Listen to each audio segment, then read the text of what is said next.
Hey, welcome back to Call the Damn Leads, the show by sales professionals for sales professionals. I'm your host, Drew B. Wilson.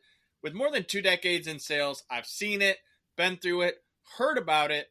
Now I'm bringing it to you, my favorite people in the world, the sales community. Because let's be honest, this is the greatest job on earth. It doesn't matter where you come from, what background, what personality type, what gender. You're going to make an amazing life in sales, and today's guest is no stranger to that journey. She's my new friend, Miss Marcylle Combs. Welcome to the show. Thank you, Drewby, so much. I'm so excited to be here and certainly to be in the kind of presence of a salesperson like you. Hey, well, I'm excited to have you, and I really want to jump right in. I want to hear your crazy sales story. Oh, gosh. I was thinking through this the last few days, and I always say I have more guts than I do brains. And so I think that having the ability to just walk into a room and pretend you're someone you're not because you're a little worried about their reception of you. I think, and I don't know if it's my most outrageous story, but when I moved to a new town, so I built a company, a home health and eventually hospice company from 0 patients and visits up to about 3,000 patients over a period of a very small years. I didn't know anyone in the town, and where we got referrals was from physicians. And I don't know if you've met most physicians. They are brilliant, but not necessarily the most receptive to salespeople of any kind. So I decided the only thing I really did in this town, my husband was in graduate school, is that I went to church and I had a bunch of little kids. So really, I would badger the pastor. Now, this is, really down in the bottom of the dirt, probably.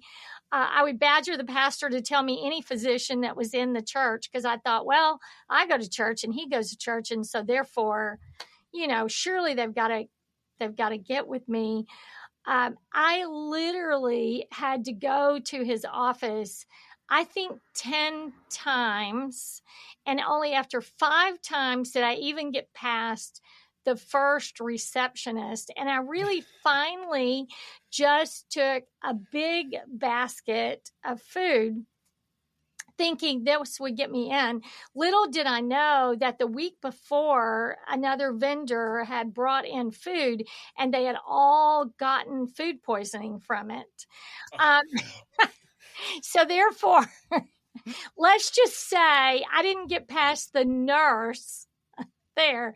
So I finally went back to the pastor, his wife was a very good friend of mine. And I said, I cannot get past the reception. I cannot get past the nurse. Here's what I tried. And that really got me kicked out of the doctor's office. And so can you just call him and see if he'll see me? And I will say that finally worked. He basically told me he had no referrals to give me because he was the type of doc. But I said, I have no referrals now. So if you even have one, I will say that relationship, I still have a friendship with him today. And that relationship, he only gave me 2 or 3 referrals a month. But he gave me 2 or 3 referrals a month. And so therefore, my persistence of trying to get behind the front desk paid off. And I don't know if that's not like I jumped off a cliff, but I will say when you take a basket of food to someone who's just had food poisoning, you might not be a lot of things, but you're memorable. So I don't know if that's good or bad. Well, and I can't say that I've ever had that specific experience, but I've dropped off many a boxes of donuts and pizzas and barbecue. And so, they say the way to the heart is through the stomach. So I'm a big fan of food. I love food. I appreciate people that want to share that, but I can't imagine walking in, spending a decent amount of money on a big basket of food and then everyone going, No, nope, we don't want that. That sounds awful. So That I love that you were finally able to like get through the relationship, and I'm sure at some point you guys shared a laugh about it, and it was able to become a right. talking point versus being like the reason you never went back. And that's one of the things I think is really important in sales, is being able to handle that rejection. Mm-hmm. And so, over the years, having built, your companies and all of that, like, what do you typically lean in on as a way to prevent yourself from getting down in the dumps when you do get rejected? Because I know we have a lot of business to business people who listen that, like, that gatekeeper issue it's a real thing. I will say, I've got to give it to you. If you're full-time sales, and I was a business owner that must do sales, because you have to survive. That's how you begin. That's how you do it. But, you do have to have a lot of tenacity, to be able to keep going back. And the only thing I could tell myself all the time was, they can't eat me. They can embarrass me. They can throw me out. They can ignore me. I think it's not getting down into the fact that they don't like me, because most salespeople like to be liked. I mean, they like that, but it's more about, I have a job to do, and so I'm going to focus to the job. And really, for me, I knew my product was going to be better, than any other product, and I knew why it was going to be better. And so therefore, that's what kept me going back. I also would say, I think no just means temporarily, maybe. And so I never think no really means no. No might just mean not right now. And so therefore, it's just right now. And that's the only thing. I had a friend, which we all did sales, if you will, at first, because we really couldn't afford a full-time salesperson. So we all kind of had to generate referrals. And there was a particular doctor, and his wife's sister worked in home health. And I said to my friend, Bob, who I'll name him here, I hope he listens to this session. And he said to me, I am going to get this doctor to give us referrals. And I said, no, you're not, because his wife's sister works and runs this other agency. I will say, the most tenacious I've ever seen anyone. 5 years later, now the sister finally quit this other job, but 5 years later, this physician also became one of our most loyal, consistent referral sources. And it was the tenacity of this guy just saying, I know they like me, and I know we'll do a better job, and I know that I can keep going and eventually get there. Now, I can't say that I would do that for 5 years, but I can say he did it for 5 years. So I think it really has to do with, you just have to get up every day and give yourself a pep talk and say, I'm going to go out and do this again.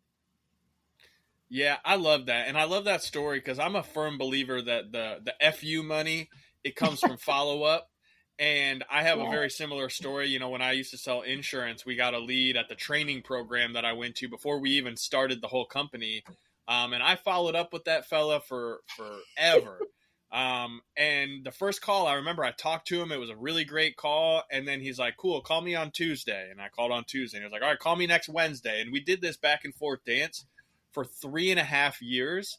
And then one evening I'm working late, and I hear the doorbell chime, and I thought it was kind of awkward because we didn't get a lot of walk-in traffic. But here comes Bill holding this giant stack of letters and envelopes and all this stuff that I'd been mailing to him. And he's like, listen, man, you're persistent, and all I really want is an agent that's going to be here for me. So, like, if you're even close to the numbers that I need, you got my business.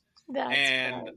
In that, like, the follow-up is such a key, but I think, as you said, you have to be willing to just look past that first no and just understand that it could be temporary. It could just be that they're in a mood, they're busy, they've got other things going on. We're all people, and we all do things like people do. We get busy. So now that you're a little farther into the leadership side of things, like, how do you make sure that when someone is getting down in the dumps that you're able to kind of like motivate them and get them back on track? Oh, yeah. I will say since 2020, especially for the companies that I have now, the way we market and how we market is different. And marketing and sales, let me Sure. say, both marketing and sales to me have become more entwined than they ever were, because in essence, a lot of places we were no longer able to get face to face. We had to learn how to do Teams or some other mode of electronic interaction. So to do inspiration for people who are trying to do what we would call prospecting. And the prospecting really has a lot to do with the first step of electronics. We have done all kinds of, from just coaching people individually to setting short-term individual goals. How do we hit, if we can't, so maybe our goal is to hit that $1 million lead or that $500,000 lead, or wherever you are on that scale, the $10,000 lead. Sure. I need to figure out how I can break that down into short-term wins, so that the short-term wins, we announce it, we call someone out, we celebrate how many followers we have. Our mode of operation a lot is LinkedIn, because that's where we today I do consulting business. That's where a lot of the leads are on LinkedIn, and they're going to follow us. So how many followers do I have? It's not that hard, but it is consistent work, and it's not always fun. So whatever way we can make it fun, by some kind of surprise and delight, that's what I try to put forth to people. Even if that's as small. One year we did warm fuzzies. So they were these fuzzy little things that cost 10 cents each. They probably then cost 2 cents each. Now that they're coming on a slow boat from China, it's probably $20 each. And we would just write a note and put it on their desk. And it was funny because a lot of people would have those, or we mailed packages of M&Ms to someone's house, or we mailed a Tootsie Roll Pop and said, I hope your day pops. Just anything that could be creative, that might say they appreciate me. They aren't just sitting in their ivory tower thinking, there's this, I'm going to have someone else do this. I love that. I'm really big on the idea of community, both, in your local area as well as inside the business. Because, like, I've worked in a lot of places that say we're a family, and then it gets real toxic, and everybody has family that's kind of weird and back and forth. But when there's like a true community vibe, and people are bought in on the community aspect of it, it's awesome to see how motivated people will get from those little things, and I always tell people in business, like, read the 5 love languages. It's more of like a relationship book, but it also applies in business and in your community, because everybody appreciates things differently. Some people want the big check. Other people just want the little fist bump, the attaboy, as you said, the warm and fuzzies, those little gifts. Everyone sees things a little bit different. And as a leader, it's your responsibility, not just your job, but your responsibility to understand what drives and motivates people. And I saw something in your bio as I was reading through. You started a nonprofit, and the whole point of that was to help get people excited to go and participate in the communities. Tell me more about that. Right. Our whole focus is 2612, and it's still in business, or, it still exists today. In fact, I don't know, I'm sure you've seen all the news about the tragedies in Texas and the flooding. Yeah. It's a horrible situation. And so we just put out there, do we have anyone who wants to go and serve? And so the whole point of 2612 was to allow our people to give back.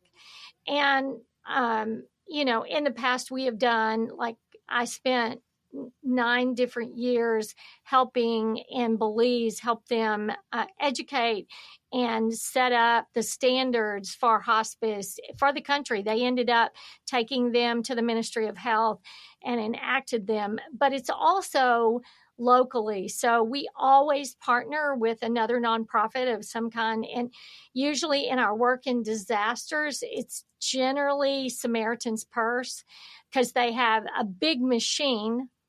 We don't.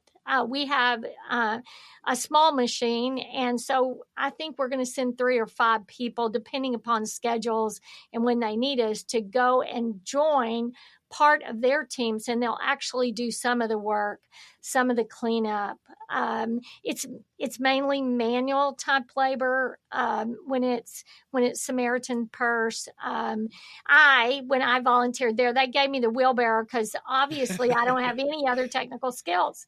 And I could not, let me just say, Drewby, I don't generally push a wheelbarrow in my job. Maybe I should, but I could not even move my arms the next day. And I said, why am I the one with the wheelbarrow? Now, that's the CEO, and there's something about the CEO and the owner of the company working alongside someone who is in a different role that might never have even spoken to me, not because I wouldn't speak to him, just because our past. But when they've got the skills and they're doing the real work and you're moving the wheelbarrow, it makes your community, as you said earlier, your community of your workplace feel a lot of different. And it everyone is in a different spot.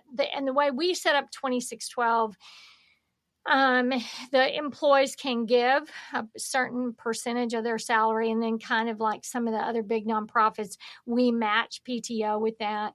When they go and serve, we pay for their housing and their food, and they pay for their transportation. So it's a true partnership. They have to give something too.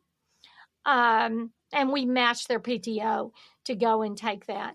So we felt like when we started it, that you need to give something. It can't just be me. Now, again, there's not anything fun about moving a wheelbarrow in icky, hot situations. So I would say it's not like real PTO, but it's been a very, very worthwhile. And when you're sitting and watching the tragedy, I think I saw this morning over 120 people are still missing. 100 and something are dead, and a lot of those children. There's not really much you can do, Drewby, but you can go and work and help with the search parties or whatever role you can play there. Yeah, I love that. And there's something very humbling about coming down, as a leader. If you're a CEO or business owner, there's something humbling about coming down and going in and doing that manual labor that reminds you of what it takes to truly build a business to that size, right? If you've got a team and they're out there doing the things every single day, and they see the boss come in and jump in the trenches and be willing to do that, it does a lot for the community within the company, especially. And I love how you said, even though you're a small machine, you found a way to connect with a bigger machine where you could bring value and provide that. It's kind of like being an Autobot. Like by one, they can only do so much, but when they come together and form the big Megazord, right? Like there's a lot more that can be done there. And I think that's something to be said about that. Like if you're a small business owner right now and you're like, I want to do more, find somebody that you can partner up with and bring value to their machine. How can you plug in with them and help them provide more? And, giving back is something that a lot of people don't understand the bigger picture of. Giver's gain is one of the greatest lessons and quotes that I was ever given from a previous mentor, because he was always like, man, we just got to keep giving. And I'm like, I don't know how much more we have to give, boss. And he's like, just trust me, lean in on it. And I can say for certainty that going out and doing for others from a service-based mindset of just, I'm going to serve, I'm going to help, I'm going to do what I can. The amount of things that come flooding back your way are just unbelievably amazing. And you really have to be willing to commit to it, because it's not always an immediate and it's not always monetary, but it's always something. So I give you a lot of kudos, because you're absolutely right. It's amazing when you're an employee and you get to see the boss jump in and do those kinds of things. And also it's great to see other companies that genuinely care about serving, because I've always said from the start, like, service-based sales will take you so much farther than just being the hardcore, got to close them, got to make the money kind of business. Like, they'll make money, but they don't typically last as long as something that is really focused on service. And so, Marcylle, I'm sure we could sit here and probably nerd out on these for like the next couple of hours, but I want to be respectful of your time. I'm truly grateful that you were able to be here with us. What's the best way for us to find you, follow you, check out more of your content, maybe see how we can, be a part of your nonprofit stuff? What's the best way to do that? It's really by coming to my website, marcyllecombs.com. And I have to say, my name is spelt unusually. It's a gift from my parents. So that's marcyllellecombs.com. And if you get there, you can look at my new book called Never Hire Your Friends, which really means always hire your friends. The never is marked out on it. And you can look and see anything we're doing. I do a ton of stuff in leadership, a ton of stuff in, just anything that has to do with women in leadership also. And I'd love to talk to anyone who wants to reach out, and certainly love to hear their ideas too. And if you want to know more about 2612 and the work we're doing, we would be happy to talk with you about that too. That's amazing. Is that the first book that you've put out? Yes, it is. It is the first book. Hey, congratulations. People who love relationships always don't love sitting in a room by themselves writing a book. I've got 10 more in my head, but will they ever come back? I don't know, Derby. So I barely graduated high school. I had a 1.6 GPA, and I've written 5 books now. So, Marcylle, I'm 100% certain that if you've got them in there, you'll put them out when the time is right. And I can't tell you, I'm excited to check out your book, because, I've hired a lot of friends. I've fired a lot of friends over the years. And so it'll be interesting to see your perspective on that. So again, thank you so much for taking some time to be here with us today. It means the world. And thank you too, Drewby, and for what you're doing. Take care. I appreciate it. Yeah. You guys, if you enjoyed the show, share it on social media, tag us, let us know that you got some value out of it. Heck, maybe even send it to somebody who sucks at sales and leadership and they need a little lesson on like humility and how to really be a great leader. This is going to be an awesome episode for them. They're going to get a ton of value out of it. And it'll mean the world to us, because we enjoy doing what we do and serving and pouring into the community around us.